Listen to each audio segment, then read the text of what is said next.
So this will be a fun conversation. This is something that I've just kind of came to me today. I'm like, this could be really fun. So when we get in our 10,000 steps right now, or at least some of them, this is the topic we will be diving into. So I hope you enjoy the walk, you enjoy the neighborhood, you enjoy the location, and you chime in on the conversation in the comments down below and let me know your thoughts. And yeah.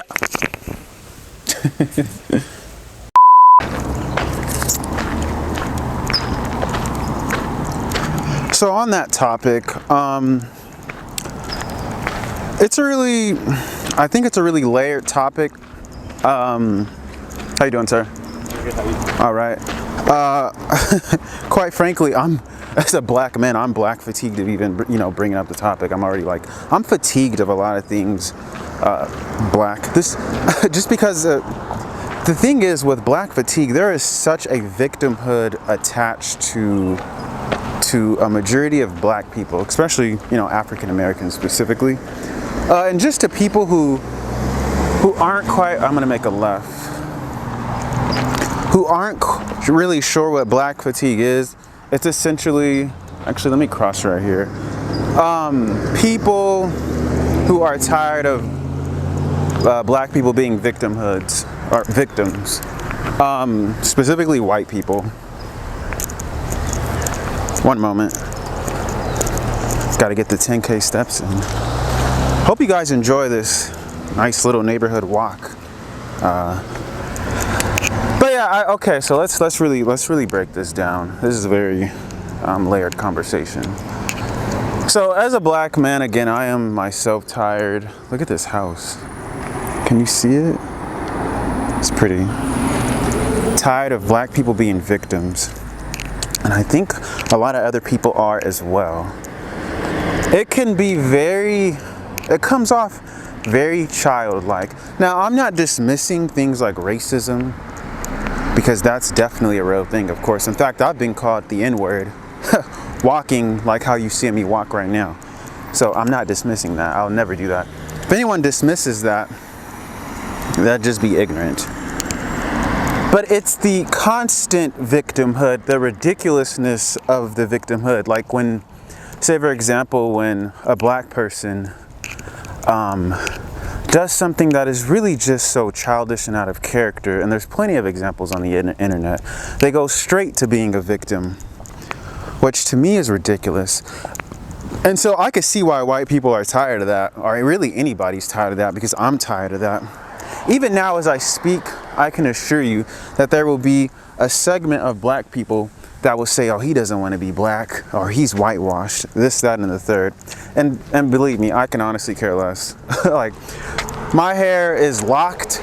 I'm obviously black. I mean, there's just no way of hiding it. I have no self-hatred at all.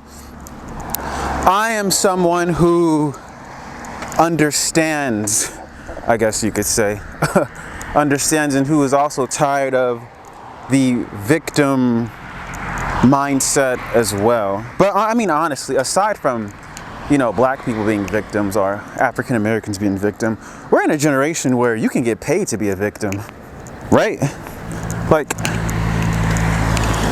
everyone wants to be a victim right now. You can get paid to be a victim. Everything is look at me. Everything is I'm wrong.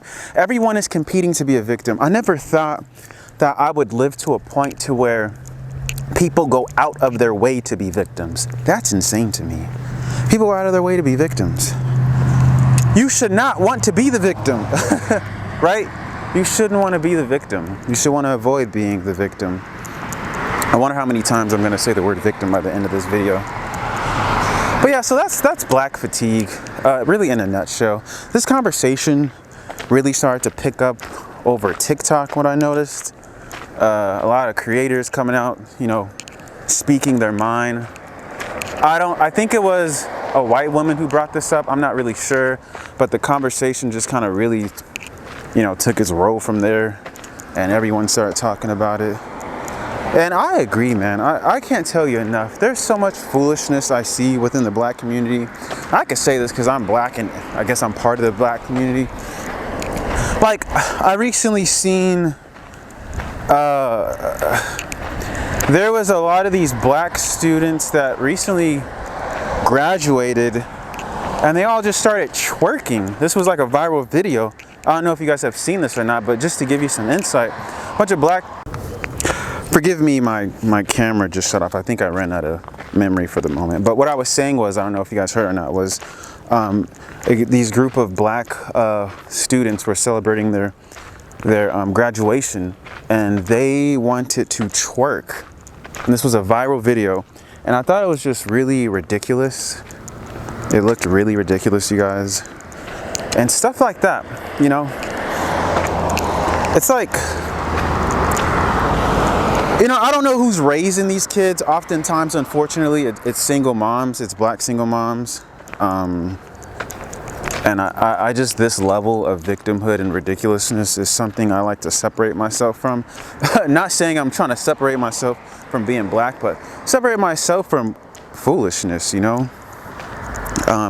That's something, you know, black people got to really grow in, you know? And that stuff like that starts in the household, honestly. Stuff like that starts in the household. And that's something we got to work on. You know, not everything that goes wrong in life happens because you're black. You got to know that. Again, not denying racism and things like that. Like, if you're a black person in America, yeah, things are going to be a little different. But instead of being a victim, you know, figure it out. Because being a victim, and on one hand, like, I get it. It's easy to be a victim. And in some cases, most cases, it works in your favor. But I think with black people, it's not working in your favor anymore. So I would suggest you switch your tactics, you know? Maybe stop being a victim. Maybe try something else. Surround yourself with better people. You know, whatever that looks like. I mean, I can't emphasize it enough. I really can't emphasize it enough. Try surrounding yourself with better people. Stop being a victim. Grow out of that, because it's not attractive. It's not appealing, right? For anyone, man or woman. Like, try and just not be foolish. I don't know how else to say that, because I really believe that that is what it is.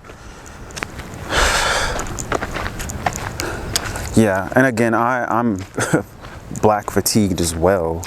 You know, every time I go on Instagram or YouTube, or if I just see somebody being a victim who's black about, and it's usually like ridiculous things. It's always complaining about something really ridiculous that just doesn't add up, right? It's like, you gotta do better. You gotta do better. Solutions. Let me bring up some solutions. I would say, because so much of this is tied to family and upbringing, again, choose your friends wisely. I want to emphasize, and this might sound kind of crazy given today's current standards, I want to emphasize marriage, although marriage, ooh, look at that, that's pretty. I almost can't even say that, because how bad the system is when it comes to marriage for men. So many black women have children out of wedlock, and then complain about the husband, even though that's the guy that they chose. You know, like, you'll see that often. It's like, these are the consequences of your actions that you chose, you know? But a lot of this stems from the household. If you have a healthy household, right? Mom and dad, I'm not saying things will be easy. No relationship is perfect. You know, there's ups and downs. That's a part of the relationship. That's what a relationship is. But I think that is a healthy environment for the children, right? They seem to do better with a mom and dad in the household. And studies show this, you guys. You don't have to take my word for it. You could just really just look into this yourself. That way you won't see these people with, when I say these people, I mean us black people, the youth, with these victimhood mentalities, right? They'll actually try to figure out the situation instead of complaining about it. Because complaining about it isn't going to do anything for you. And honestly, it just makes you look pathetic, to be quite honest with you. So, I would say focus on taking the household a bit more seriously, not having children out of wedlock, which, if I'm being honest with you, a lot of black women do. The numbers on that are crazy. And this isn't me attacking black people at all. This is the actual numbers. This is what it is. You know, take accountability. Don't just try to say, oh, he's anti this or anti that. It's not that at all. It's just the reality of the situation. Like, for example, like I'm 30 years old, right? I remember even 5 years ago, my auntie, one of my aunties was telling me like, oh, well, Breeesin, you're getting up there. You should be having some kids. I'm thinking to myself, at 25, like I haven't met really anyone yet, right? At least someone that I would want to be married to. But I'm like, no, like, I mean, if I was married, yes, but wow, look at these homes, so pretty. But I'm not married. And my auntie, her children, my cousins, all have children out of wedlock except one of them. How you doing, sir? Oh, he's got his headphones in, he can't hear me. But that's what I'm saying. You know, it's because again, it starts in the household. So even when I look at the women, this isn't just okay. Let me explain the nuances of this. Again, this starts in the household, right? We're talking about the children. And when I start talking about these conversations, you have to understand kind of how dating works. Now, when it comes to sex, everyone knows that women are the ones like no man is having sex with a woman unless she wants it. She's the one that essentially chooses sex, and the man is the one who chooses marriage. That is how that goes. So when you see all these women that have children, it is because they made the conscious decision to do it. Like, just to sort of like give you some insight on kind of where I'm going with this. Cross the street real quick. Wow, I forget my train of thought. I was making sense. At least I felt like I was making sense. Yeah, so women have access. They're the ones that, you know, have the door to sex, and then we get these children out of wedlock. This is specifically to black people, black women, and then they complain about those men. Now we have a broken household with troubled children. Oh yeah, okay, yeah, that's where I was going. And even when I look at the women in my family, I see just how many single black moms there are in my family alone. And mind you, we lead in statistics with like broken households and children out of wedlock and how it affects the children. These are things that you should be aware of, both black men and black women, especially if you want, a healthier household with healthy children growing up, having a healthy frame of mind, which is very important, especially in these times, very, very important, having a healthy frame of mind.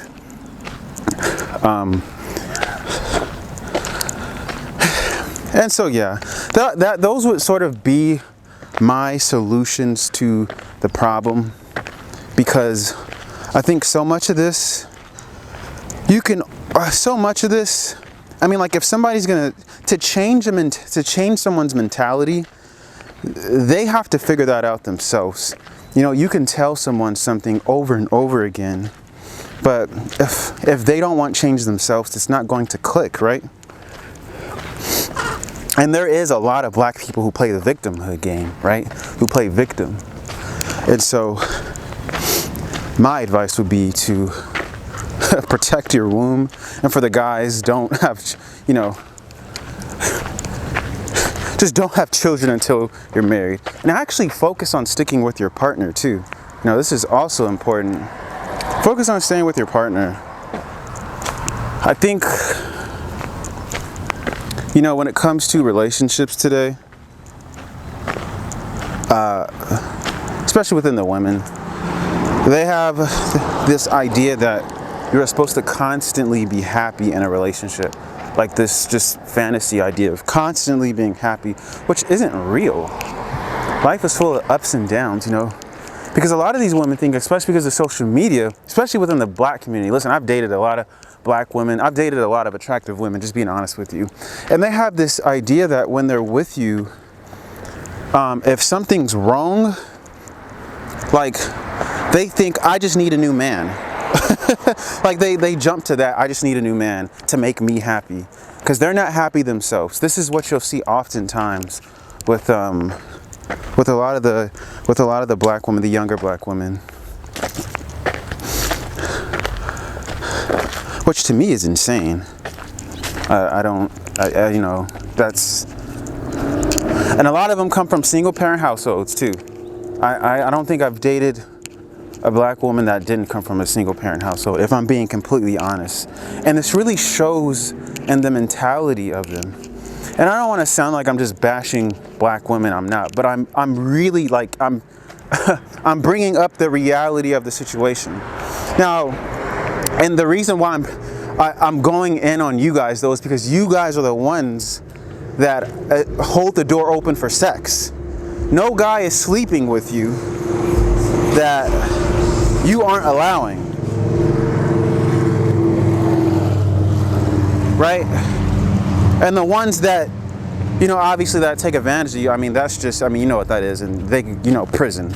But, you know, I'm talking about in like an actual healthy man to woman relationship kind of thing. Like, women are the ones that open up the door for sex. That is how that goes. And so when you get mad at the guy, the boyfriend, because of X, Y, Z, it's like, you're the one who chose him, right?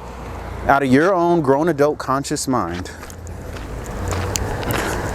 Thus we get the broken households, these victimhoods, or this victimhood mentality. You know, and this is just what I see, you know, like, I'm not married, I don't have any children, I want children, but I'm not going to be a part of the problem. I'm going to, at the very least, aim to be a part of the solution. And I think that is something that everybody should do, not just black people, right? Everybody should be aiming to be a solution. Oftentimes within the black community, it's just complaint after complaint after complaint with no solutions. I always try to offer a solution when talking about a problem, because even if it's not the best solution, you know, maybe somebody in the comments can say, hey, what about if we try this or do this? And we get some great ideas flowing around, right? Always trying to progress and get better, right? Because, like, honestly, you guys, we can complain all day and night about said topic. It's easy to complain, right? It's harder to come up with an idea. It's harder to come up with a solution and actually execute it. But that's the better option. And that's what we should be doing. And so that's what I want to emphasize. So even now, like, as I'm speaking on this, like, comment down below. Like, what do you think, you know? What are your thoughts on it? You know, like, do you have any better solutions? If I'm just being completely honest, I think my solution is pretty spot on as far as, you know, things starting out in the household, because that's really the beginning of it. Like, for me, for example, I didn't know I was healthy. I gotta be honest. I grew up in a two-parent household, solid mom and dad for the most part. Like, I had to live. It took me experiencing life and dating and women and all this stuff to realize that most people are broken. We are. Most people are. And I'm not saying I'm perfect, of course not. But I just seen that there's not only do the studies show this, but there is a difference between kids that are raised in two-parent households versus the kids that aren't. And, you know, how they play out both for the men and the women. Usually with the men, you know, they usually have anger issues. You know, they get into gang culture, stuff like that, you know. And then, you know, with the women, they're constantly like looking for a dad-like figure, constantly looking for the validation of a man, which is very sad. It's very sad. So it affects the men and the women differently, but both in a negative way, generally speaking. It's important to note that when we have these conversations, they are general, which means this is what you will see in most cases. Because every time there's always somebody in the comments talking about, well, I wasn't raised with one dad, or I wasn't raised with a mom, and blah, blah, blah. And that's perfectly fine. You know, God bless you. I'm glad you turned out healthy. But in most cases, the exception is not most cases. Whew, just to let you guys know that. The exception is not most cases. So, yeah, that's what I would say to that. That's what I would say to that. Any other solutions? Let me think to myself. Let me think to myself.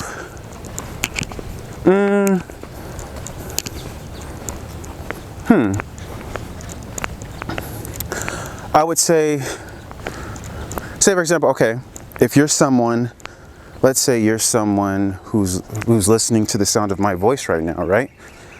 And maybe you had a terrible upbringing, and maybe you right now are one of those people who loves to be a victim, right? Man or woman. I would say to you, number one, stop complaining, and again, find the solution. Again, try to, when you see the problem, try to fix the problem.